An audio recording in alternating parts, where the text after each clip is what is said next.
चलो तो हेडिंग देंगे। अच्छा तुम लोग एक काम और कर लेना,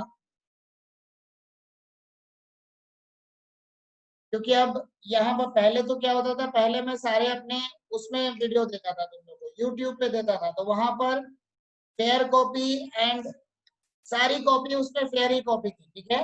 अभी तुम लोग एक काम ये कर सकते हो, क्योंकि अब यहाँ पर ऑनलाइन क्लासेस में ले रहा हूँ, तो तुम लोग एक काम किया करो कि जो होमवर्क कॉपी है, जैसे एक्सरसाइज 8.1 करना है, 8.2 करना है, जो होमवर्क कॉपी है, होमवर्क कॉपी को तुम लोग अलग कर लो, ठीक है।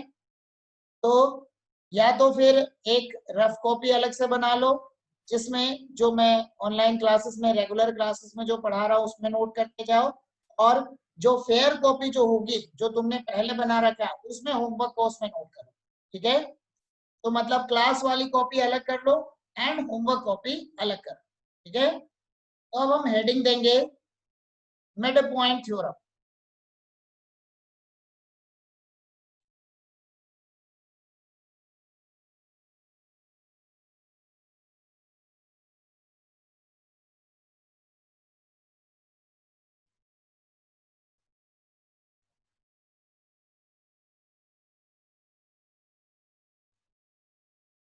ये जितना जो मैं लिखवा रहा हूँ तुम लोग को, जो मैं क्लास में जितना ले रहा हूँ, ऑनलाइन क्लास में मैं जितना करवा रहा हूँ, इसको अलग नोटबुक में बनाओ, इसको भी फेयर ही मान लो, ठीक है। एंड जो होमवर्क कॉपी होगी उसमें सिर्फ होमवर्क करना है, मतलब 8.1 8.2 वो उसमें करना है। मतलब दो फेयर नोटबुक बना लो, एक रेगुलर क्लास के लिए जो डेली क्लासेस चल रही है जूम क्लास के लिए, एंड दूसरा हमारा बन जाएगा होमवर्क कॉपी, ठीक है। मिड पॉइंट थ्योरम, देखो ये काफी इंपॉर्टेंट थ्योरम है तुम लोग के यूटी के लिए, ध्यान रखना, मोस्ट इंपॉर्टेंट थ्योरम है। एंड इन पे बेस्ड क्वेश्चन हर साल आते हैं, ठीक है। मतलब जो तुम्हारा जो टर्मिनल एग्जाम होगा उसमें मिड पॉइंट थ्योरम आने के चांसेस हैं। जो एनटीएससी के जो एग्जाम्स होते हैं उसमें भी मिड पॉइंट थ्योरम काफी अच्छा वेटेज रखता है, मतलब इस पे बेस्ड क्वेश्चन काफी आते हैं। मिड पॉइंट थ्योरम के जो एप्लीकेशंस हैं उनका यूज 10th के क्वेश्चंस में भी होता है, तो ये काफी इंपॉर्टेंट पार्ट है, ठीक है। तो स्टार्ट करते हैं मिड पॉइंट थ्योरम।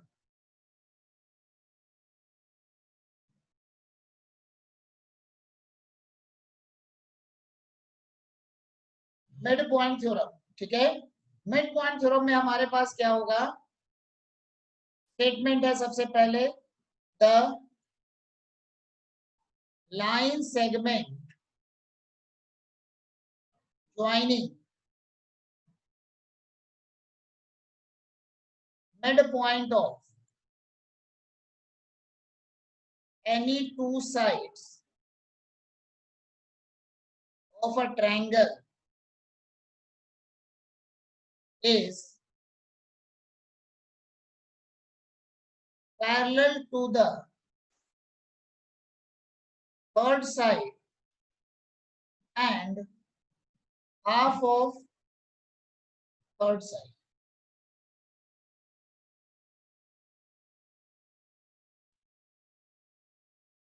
तो क्योंकि ये थ्योरम है तो इसमें हमको गिवन टू प्रूव सब लिखना होगा, ठीक है। सबसे पहले तो डायग्राम बना लेते हैं, एक ट्रायंगल है,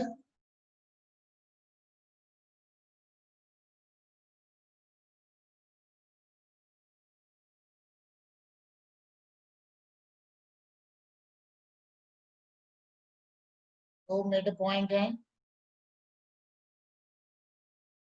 इसी में आगे मैं इसको एक्सटेंड कर दूंगा।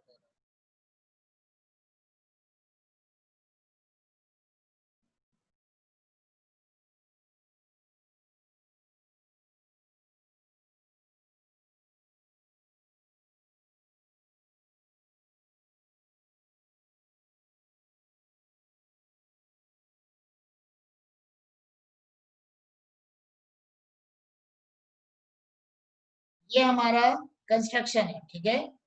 तो मतलब गिवन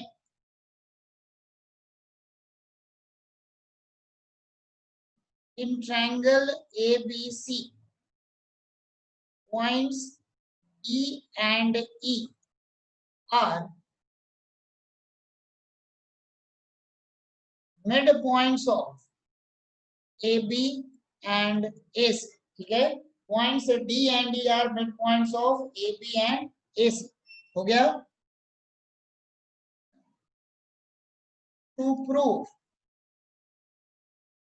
क्या प्रूव करना है? DE parallel to BC. ठीक है, to prove DE parallel to BC. And उसके बाद ये हो गया फर्स्ट पार्ट. सेकेंड पार्ट हमने प्रूव करना है DE equal to half of BC. ठीक है, अब इसके आगे हमने किया कंस्ट्रक्शन. हमारे पास सिर्फ ये पार्ट गिवन था, ट्रायंगल ABC. E और F ये मैंने बाद में बनाया है. ठीक है, extend DE to F such that DE equal to EF and join C to F. ये डैश का मतलब हो गया 2. ठीक है, तो 2 लिखने के बजाय C डैश F भी हम लिखेंगे तो चल जाएगा. ठीक है, तो C से F को हमने ज्वाइन किया. अब हम आते हैं प्रूफ में.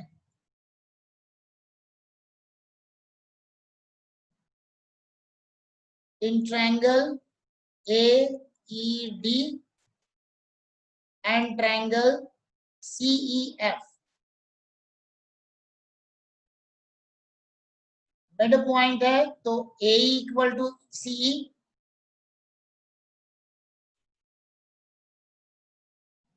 Since E is midpoint of AC. ठीक है, उसी तरीके से DE इक्वल टू EF. ये हो गया हमारा बाय कंस्ट्रक्शन. ठीक है, ये वाला जो एंगल है और ये वाला जो एंगल है ये दोनों भी सेम हो गए. Angle AED equal to angle CEF vertically opposite angles. ठीक है, वर्टिकली अपोजिट एंगल्स. ये मैं शॉर्ट में लिख रहा हूँ VOA. इसका मतलब ये नहीं कि तुम लोग का जो यूनिट टेस्ट होगा या हाफ ईयरली ईयरली एग्जाम होगा इसमें तुम लोग शॉर्ट में लिखोगे. ये VOA शॉर्ट में नहीं लिखना है, ये सिर्फ अभी क्लास के लिए लिख सकते हैं. ठीक है, बट जब एग्जाम्स होंगे उसमें पूरा डिटेल लिखना वर्टिकली अपोजिट एंगल्स. तो क्या बन गया इसके हिसाब से हमारे पास triangle AED congruence to triangle CEF. हो गया.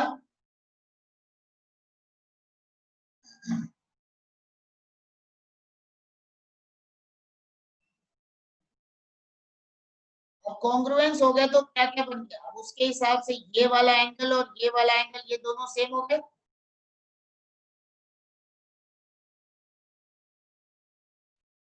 Therefore इसको मैंने लिया 1, इसको मैंने लिया 2. Angle 1 equal to angle 2 by CP CT. ठीक है, हो गया. Also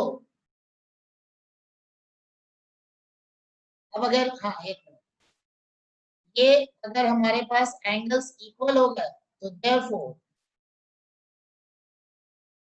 AD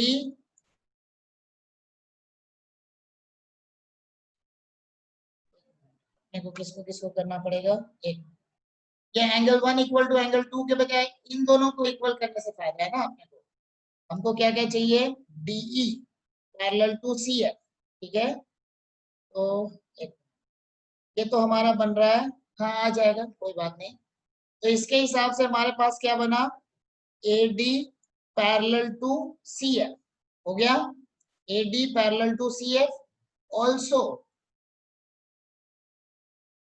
AD equal to CF by CP CT, ठीक है।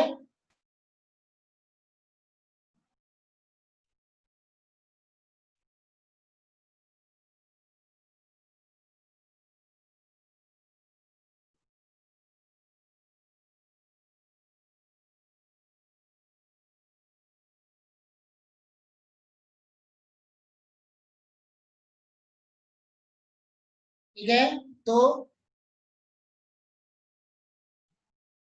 it implies that AD parallel to CF. Similarly,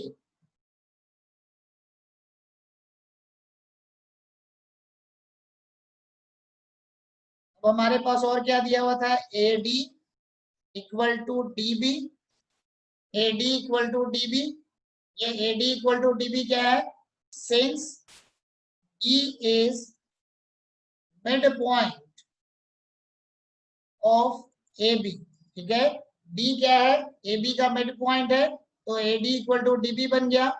Therefore,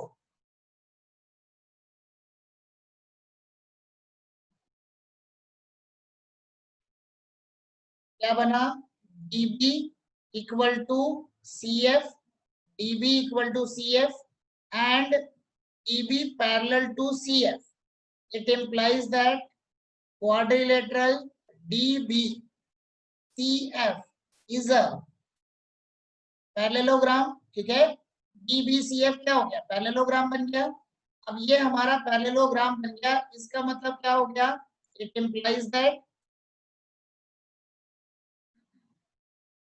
DE parallel to BC and EF equal to BC।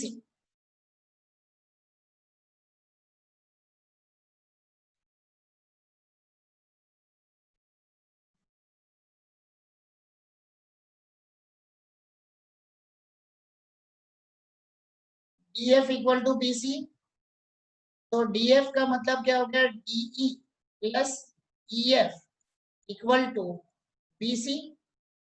तो हमारे पास बनेगा twice of DE equal to BC। ये equation number कौन सा है हमारा, इसको 1 ले लो, फ्रॉम 1। तो मतलब DE equal to half of BC and EE parallel to BC। ये हमारा प्रूफ, ठीक है, हेंस प्रूफ, ठीक है। तो D जो है वो हमारा हाफ ऑफ BC बन गया और D जो है वो पैरेलल टू BC हो गया, ये हमने प्रूफ कर, ठीक है।